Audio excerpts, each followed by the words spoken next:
नमस्कार, रेवा TV digital media में मैं सिमरन आप सभी का स्वागत करती हूं। और कहा जाता है कि कलयुग केवल नाम आधारा, सुमिर सुमिर नर उतर ही पारा। और होता यही है कि आज के इस कलयुग में जब हम श्री राम का नाम लेते हैं और उनका नाम ही इतना काफी है कि आज लोग जो हैं पूरा हमारा भारत और साथ में वो सनातनी जो 7 समुंदर पार हैं, आज पूरे लोग राममय हैं। और इस समय मेरे साथ में जो उपस्थित हैं वो हैं स्वामी जितेंद्रानंद सरस्वती जी महाराज। और विवेकानंद जी को याद करते हुए आज इनका कह सकते हैं उद्गार प्रेषित किया आज के युवाओं को जागरूक करने के लिए। विवेकानंद जी के विचारों को उन्होंने सबके बीच में रखा। और जहां तक मैं स्वामी जी की बात करूं तो इनका जो कार्य है, पहली बात तो यह है कि हिंदुत्व की रक्षा, सनातन की रक्षा और युवाओं को जागरूक करना, और साथ ही साथ वो जो भटके लोग हैं उनकी घर वापसी कराना। तो बहुत बहुत स्वागत है जबलपुर शहर संस्कारधारी में और रेवा टीवी डिजिटल मीडिया। जी जय। तो कैसा चल रहा है स्वामी जी आपका कार्य, क्योंकि आपका जो कार्य है जी हर घड़ी कह सकते हैं कि परीक्षा की घड़ी जी होती जी है। जी हर समय आपको संकटों से होकर निकलना पड़ता है। तो कैसे आपने ये कार्य शुरू किया? और कहते हैं ना कि जब कोई काम शुरू करना होता है तो एक कदम हमको निकालना पड़ता है, फिर तो भीड़ जुड़ती चली जाती है। जी। तो कैसा रहा यहाँ तक का सफर आपका? बिल्कुल नहीं, हमारा तो 3 पीढ़ी से ये काम चल रहा है घर वापसी का। और अभी हमारा दादा गुरु, मेरे गुरुजी और मैं, हम तीनों पीढ़ी से घर वापसी का कार्य कर रहे हैं। तो उतना मतलब धर्म को समझाना बस है। और अभी तो मुस्लिम महिलाएं बहुत जागरूक हो रही है। जब से मोदी जी का सरकार आया है तो वो जागरूक हो रही, धर्म से जुड़ रही है। और जैसा कि अभी आज ही एक बच्ची को मालूम पड़ा मुस्लिम कि मैं यहाँ पर जबलपुर में आया हूँ, तो तुरंत मिलने आई और कल उसका घर वापसी का प्रोग्राम है। क्या बात है जी। तो जब घर वापसी कर लेती हैं ये, चाहे कन्याएं हो, महिलाएं हो, जी, तो एक्चुअली क्या होता है कि वो जिस धर्म से आती है, धर्म तो मैं नहीं कहूंगी, मैं मजहब कहूंगी, तो उसके बाद जब ये सनातन को एक्सेप्ट करती हैं और उसके बाद जब सनातन के बारे में पढ़ती हैं, उसकी खूबसूरती को देखती हैं, तो वो जो पहले थी और अब कितना फर्क आपको लगता है? नहीं, फुल चेंज हो जाती है। यहाँ पर उनको स्वतंत्रता है, यहाँ पर उनका जीवन में आनंद है, उत्सव है। और वहां पर सिर्फ रुदन क्रुंदन उनके जीवन में रहता है। उनका पूरा जो जीवन है वो दर्द भरा होता है। पल पल पर उन्हें अपमानित होना पड़ता है। मजहब की लिखी पुस्तकों में उनके ऊपर बहुत अत्याचार लिखे गए हैं। तो वो सब छोड़ के आती है तो बड़ा आनंद में रहती है जी। इस समय 22 जनवरी भी पास में आ रही है और श्री राम जी जो हैं कह सकते हैं कि रामलला भगवान जो है अब उनके मंदिर की प्राण प्रतिष्ठा होने जा रही है। 22 जनवरी जो है वो एक इतिहास रचने वाली है हमारे पूरे भारत देश के लिए। भगवान रामलला के मंदिर की प्राण प्रतिष्ठा हो रही है और ये संभव हो सका है उन कार सेवकों के बलिदान से, प्रधानमंत्री नरेंद्र मोदी के प्रयास से, योगी जी के अथक प्रयास से और सभी सनातनियों के आशीर्वाद और उनके कह सकते हैं कि एक प्रयास है। लेकिन ऐसे समय में बहुत सारे लोग जो हैं वो ये कह रहे हैं कि भैया पहले तो बोल रहे थे कि हमको निमंत्रण नहीं मिला, अब जब निमंत्रण मिल गया है, पीले चावल पहुंच गए हैं, तो अब कश्मकश है कि हम नहीं आएंगे। आज बहुत सारे लोग ये कह रहे हैं कि ये जो कार्यक्रम है वो बीजेपी का धार्मिक राजनीतिक कार्यक्रम है और राम मंदिर जो है हम उसकी प्राण प्रतिष्ठा में नहीं जाएंगे, क्योंकि ऐसा करने से हमारा अपमान होता है और हमारे पार्टी के कार्यकर्ताओं का। क्या कहेंगे आप? बिल्कुल नहीं, देखिए बीजेपी का नहीं, ये कार्यक्रम सीधे सीधे हिंदुओं का है। और उन्होंने बहुत तरीके से और इतने सेंसिटिव मैटर को बहुत सरलता से करा है प्रशासन ने, शासन ने, समाज सेवी संस्थाओं ने। तो ये पूरा हिंदुओं का प्रोग्राम है जी, कोई पार्टी का नहीं है और बहुत अच्छे से होने वाला है। अब विघ्न संतोषी लोगों को तो एक मामला चाहिए, मुद्दा चाहिए, तो वो कहीं भी रंग में भंग डालने का कोशिश करते हैं जी। रंग में भंग एक्चुअली जनता तो डाल ही रही है, पार्टी के कुछ लोग भी डाल रहे हैं। और आपने देखा होगा कुछ शंकराचार्य भी ये कह रहे हैं कि भाई प्रधानमंत्री नरेंद्र मोदी अगर प्राण प्रतिष्ठा करते हैं, मूर्तियों का स्पर्श करते हैं, तो हम क्या वहां ताली बजाने जाएंगे। दूसरे ये कह रहे हैं कि भैया ये जो राम मंदिर का ट्रस्ट है वो हमको दे दिया जाए। और इस पे हमारा हक है क्योंकि हमने इसके लिए प्रयास किया है। तो आप मुझे बताइए कि इस प्रकार के जो अगर आप कमेंट कर रहे हैं मीडिया के सामने, आप प्रधानमंत्री नरेंद्र मोदी की एक्टिंग कर रहे हैं, क्या ये शोभा देता है? नहीं, मैंने तो एक्चुअली ऐसा देखा नहीं और सुना नहीं, मैं तो मीडिया बहुत कम देख पाता हूँ, लेकिन जिस प्रकार से आप बता रही कि ऐसा हुआ है तो ये तो विचारणीय है कि ऐसा कैसे हुआ है। इतना सब होने के बाद अगर राम मंदिर बनने के इस उत्सव को, आनंद उत्सव को कोई नहीं स्वीकार रहे तो ये तो फिर कहेंगे कि रामलला का 550 वर्ष का ये पूरा बहुत संकट काल रहा हमारे हिंदुओं के लिए, दर्द भरा समय रहा, और वो दर्द अब खत्म होकर के एक उत्सव का समय आ रहा, तो सभी को तालियां बजानी चाहिए जी। और तालियां ऐसी बजानी चाहिए कि उसकी गूंज पूरे सृष्टि में जाए, ब्रह्मांड के कोने कोने में उसकी गूंज जाए, और रामलला हर्ष से भारत को आशीर्वाद प्रदान करे, भारत के ऊपर उनका वरद हस्त हमेशा रहे, रामलला का विश्व के ऊपर रहे। भारत विश्व गुरु बनेगा रामलला का मंदिर जैसे ही रामलला बैठेंगे, और देखिए आप भारत का विश्व गुरु बनने में कितना टाइम लगता है, फिर तुरंत होगा जी। आज के युवा जो हैं वो कई बार ये होता है ना कि आज इंग्लिश मीडियम की पढ़ाई कर रहे हैं, कॉन्वेंट में पढ़ रहे हैं, तो धर्म संस्कृति से वो थोड़ा सा दूर हो जाते हैं। लेकिन 2014 के बाद से जो युवा है थोड़े जागरूक होना शुरू हुए, अपनी धर्म संस्कृति के बारे में जानने लगे।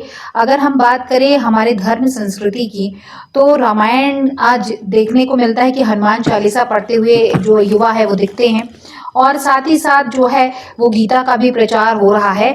तो वो लोग जो कॉन्वेंट में अपने बच्चों को पढ़ाते हैं, लेकिन साथ ही साथ हम बोलते हैं कि हम जिस देश में रहते हैं, जिस संस्कृति से हम आते हैं, हमको बहुत जरूरी है कि बच्चों को हम वो ज्ञान दें, ताकि बच्चे कल की जो पीढ़ी है वो हमारा देश का भविष्य है। जब तक हम उनको संस्कृति का ज्ञान नहीं देंगे तब तक वो बच्चे कैसे ज्ञानवान होंगे? क्या कहेंगे माता पिता को आप? बिल्कुल, माता पिता से ज्यादा मैं कहूंगा कि साधु समाज, संत समाज, सन्यासी समाज का जिम्मेदारी है। और साधु संत सन्यासी ऋषि मुनि तपस्वियों को अब अपने धर्म पर बहुत तेजी से काम करना होगा, बहुत ध्यान देना होगा, क्योंकि सन्यास हम लिए हैं धर्म के लिए, मोक्ष प्राप्त करने के लिए, लेकिन अगर हमारा समाज पतन के गर्त में जाएगा तो ऐसा मोक्ष प्राप्त करके कोई मतलब नहीं रहेगा जी। तो मेरा तो यही कहना है कि माता पिता को दोष देने से अच्छा है कि धर्म गुरुओं को आप ये कहना पड़ेगा आपके बाहर निकलिए, अब समाज के अंदर जाइए, वनवासी क्षेत्रों में, जनजाति क्षेत्रों में, आदिवासी दलित बस्तियों में हमें जाना होगा, पिछड़ी बस्तियों में हमें जाना होगा, फिर से पुनः हमें उन बिंदुओं पर काम करना होगा जिनकी वजह से आज हम इस स्थिति में आ गए हैं। वेदों का, शास्त्रों का, संहिताओं का, पुराणों का हमें पुनः प्रचलन और प्रचार प्रसार करना होगा। अच्छी अच्छी बातें हमारे समाज के अंदर पहुंचानी होगी। कुटुंब नियोजन व्यवस्था सन्यासियों के मार्गदर्शन में चलनी चाहिए, तो समाज अपने आप बढ़ेगा, बहुत अच्छे से जाएगा। और गुरुकुल का दौर फिर से शुरू होना चाहिए। बिल्कुल, देखिए सन्यासी जब समाज के अंदर दिशा प्रदान करने लगेगा तो माता पिता स्वतः अपने बच्चों को संस्कार देंगे और वो फिर गुरुकुल में ही जाएंगे बच्चे जी। जी, जब हम बचपन में थे तो हमारे, अगर बात करूं मैं सिलेबस की, तो एक नैतिक शिक्षा होता था। जी जी। उसमें क्या होता था कि हमको एटलीस्ट जो बातें कह सकते हैं कि समाज में रहने की और लोगों के साथ बिहेवियर करने की, कहानी के माध्यम से बच्चों को सिखाया जाता था। जी जी। लेकिन अब जो सिलेबस आया है बच्चों का, उसमें ये जो नैतिक शिक्षा है उसकी कमी है। इस कमी के कारण हो ये रहा है कि जो बच्चा इंग्लिश मीडियम का पढ़ रहा है उसको अपने बड़ों के साथ कैसा मैनर्स करना चाहिए, कैसा बिहेवियर रखना चाहिए, और साथ ही साथ अपने साथ के बच्चों के साथ कैसा करना चाहिए, अपने फ्रेंड सर्कल में कैसा करना चाहिए, इस बात की कमी है। तो आपको नहीं लगता है कि स्कूली शिक्षा में भी कोई 1 महीने या 1 हफ्ते इस प्रकार की क्लासेस होनी चाहिए ताकि बच्चे जान सकें कि हमको समाज में किस तरीके का व्यवहार करना है? बिल्कुल, बहुत सही आपने कहा है। और शिक्षा में धर्म अब डालना जरूरी है जी। और धार्मिक शिक्षाएं तो बहुत आवश्यक है, क्योंकि धार्मिक शिक्षाएं बच्चों को आएगी तो मानवता की मर्यादाएं और अमानवीय कृत्यों से दूर होने की उनको ज्ञान मिलेगा। तो बिल्कुल सही कहा आपने कि ऐसा विषय होना चाहिए जी। और उसमें आप लोगों की क्या भूमिका रहेगी इन केस कभी ऐसा होता है कि भाई सिलेबस में इस प्रकार का कुछ ऐड ऑन करते हैं तो उसमें क्योंकि आप लोग की नहीं, बिल्कुल रिस्पॉन्सिबिलिटी बढ़ जाएगी। सरकार हमसे मार्गदर्शन लेती है और हम उसको समय समय पर गाइड भी करते हैं और अपने थॉट्स थिंकिंग वहाँ तक पहुँचाते हैं और उसको सरकार अच्छे से इम्प्लीमेंट भी कर रही है जी। अगर बात मैं करूं कि 2024 लोकसभा चुनाव भी आने जी, वाला, जी। हालांकि ये राजनीति का एक विषय है लेकिन नहीं, कोई बात आप नहीं। लोगों से पूछना भी अति आवश्यक नहीं, रहता हम है। तो कोई दिक्कत नहीं, राजनीति तो प्री विषय है जी, जी, पॉलिटिकल साइंस जी। तो लोकसभा चुनाव आने वाले हैं और एक तरफ नरेंद्र मोदी हैं और दूसरी तरफ गठबंधन है, क्या लगता जी। है इस बार 2024 में?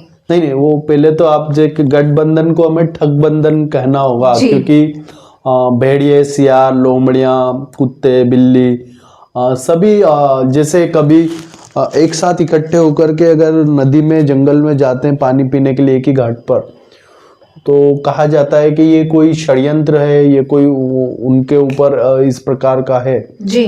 तो मतलब ये है कि शेर अच्छे से काम कर रहा है तो भेड़िया, सियार, लोमड़ियाँ सब एक साथ इकट्ठे होते हैं चिल्ला चोट करने के लिए। हाँ, वो उनका जो कुकृत्य हैं वो सब अब नहीं चल पा रहे हैं तो इसलिए वो चिंता का विषय नहीं है। अभी तो देश में आप ये मानिए कि 2000-3000 वर्षों तक मुझे लगता है कि देश में जो क्रांति की बयार चली आ रही थी हमारे देश के अंदर, 3000 साल का ये पूरा कालांतर रहा है जी।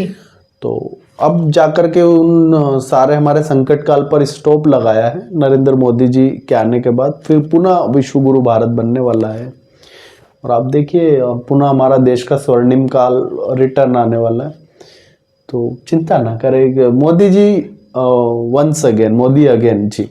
अगर ये मैं बात करूं कि क्योंकि आप जिस प्रकार से सनातन की अलग जगाए हुए हैं जी। और कार्य कर रहे हैं, चाहे वो बजरंग दल के साथ कर रहे हों, चाहे जी। हिंदूवादी संगठनों के साथ में कर रहे हों जी। और एक कह सकते हैं कि बड़ा सा कारवा जो है आपके साथ चल निकला है जी जी। और अब ये जो कारवा है कहाँ तक आगे जाएगा? अभी देखिए भारत, मैंने कहा ना विश्व गुरु बनेगा तो तब तक तो सबको करना ही है, हम सभी को काम करना है, अपनी अपनी जिम्मेदारी, अपने अपना कर्तव्य, सबको अपने एरिया, अपने परिवार का नरेंद्र मोदी बनना है, तभी ये देश आगे बढ़ेगा जी। इनकेस राजनीति से कभी आपको कोई निमंत्रण आता है कि भाई राजनीति, क्योंकि कहते हैं ना कि राजनीति में आजकल धर्म गुरुओं का एंट्रेंस हो गया है और एंट्री हो गई है, चाहे अगर बात कर ले हम उत्तर प्रदेश के मुख्यमंत्री योगी आदित्यनाथ जी की, राजस्थान में भी बहुत से ऐसे सन्यासी आ गए हैं। इनकेस आपको कभी मौका मिलता है तो राजनीति में जाना पसंद करेंगे क्या?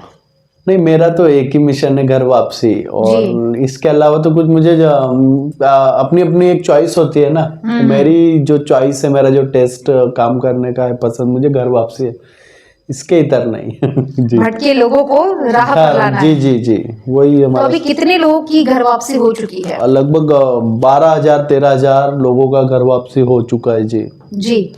और वो सब आपके टच में है? हाँ, सब हमारे टच में है, हमारे परिवार के सदस्य बन गए जी। जी।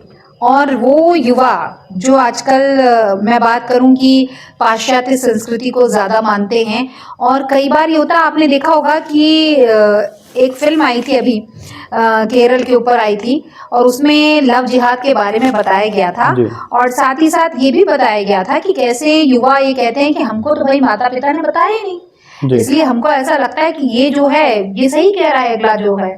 और कई बार ये होता है कि सिर्फ लड़के ही नहीं, लड़कियां भी दिग्भ्रमित करती हैं।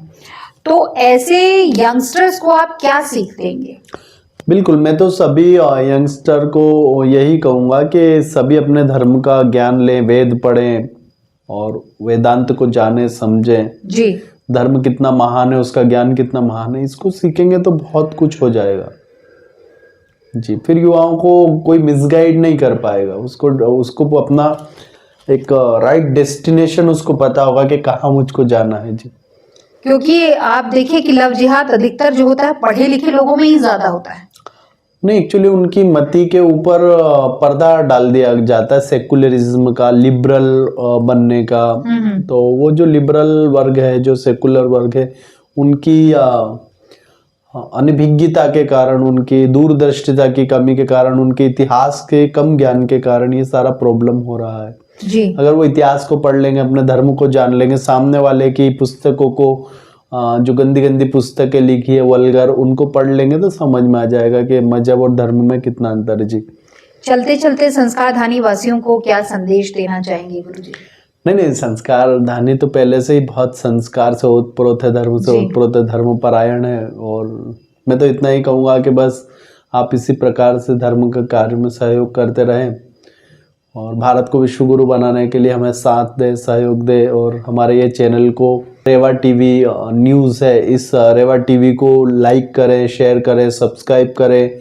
इसको अधिक से अधिक लोगों तक पहुंचाने के लिए शेयर का जो बटन है उस पर क्लिक करके लिंक को अपने व्हाट्सएप ग्रुप में, फेसबुक पर, ट्विटर पर, टेलीग्राम में आप डालें। तो क्यों रेवा टीवी जो बहुत अच्छा काम कर रहा है, तो मेरा तो यही कहना है कि हमारी जो सिमरन जी हैं इतना बढ़िया तरीके से समाज के अंदर जागृति का कार्य कर रही है और एक संपादक होते हुए, रिपोर्टर होते हुए जिस प्रकार से वो समाज में दौड़ रही हैं और अच्छी अच्छी न्यूज़ पहुंचाती हैं, सकारात्मक न्यूज़ वो समाज तक दे रही हैं, इसके लिए मैं आपका बहुत आभारी हूँ हृदय की गहराइयों से। जी। तो बहुत महत्वपूर्ण जानकारी दी और जो कार्य कर रहे हैं वो आज के युवाओं के लिए बहुत जरूरी है।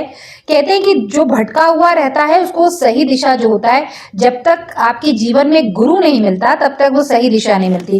किताबी ज्ञान तो हम स्कूल कॉलेज से ले लेते हैं, लेकिन जीवन का जो आदर्श है, जीवन का जो आदर्श के साथ जो जीवन का सार है, उसको बताने का कार्य जो होता है वो सदगुरु ही कर सकता है। और जब गुरु जीवन में आते हैं तो कहते हैं ना कि विभिन्न बाधाओं से आपको निकाल भी लेते हैं और एक मार्ग प्रशस्त करना कैसे है आपको, इसके तरफ आपको आगे बढ़ाते हैं। और कहते हैं कि जब गुरु का साथ मिल जाता है तो फिर आपका जीवन जो होता है सुगम हो जाता है। और जिस प्रकार से हमको महाराज जी ने बताया कि अभी तक 12,000 लोगों की घर वापसी हो चुकी है और ये जो कारवा है बढ़ता ही जा रहा है, तो वो लोग जो भटक जाते हैं उनको टाइम पर लाकर जो है वो गुरुजी एक तो शिक्षा भी देते हैं, दीक्षा भी देते हैं और साथ ही साथ उनको अपने आश्रम में स्थान भी देते हैं और आत्मनिर्भर भी बनाते हैं। ये अपने आप में कह सकते हैं कंप्लीट पैकेज है। मतलब ये कि जो लोग कहते हैं कि गुरु और साधु संत जो होते हैं सिर्फ धार्मिक बातें करते हैं, तो धार्मिक होने के साथ साथ सामाजिक नैतिक ज्ञान भी देते हैं और आपको आगे बढ़ने के लिए भी जागृत करते हैं और साथ ही साथ आपको आपके पैरों पर भी खड़ा करने के लिए शिक्षा देते हैं। तो बहुत बहुत धन्यवाद आपका और ऐसे ही आप कार्य करते रहिए। और साथ ही रेवा टीवी डिजिटल मीडिया जो है वो ये कोशिश करती रहेगी कि आपसे लगातार टॉपिक पर बात करते रहें और जो घर वापसी आपने जिनकी कराई है उनसे भी हम वार्तालाप करने की कोशिश करें। तो आपका बहुत बहुत धन्यवाद।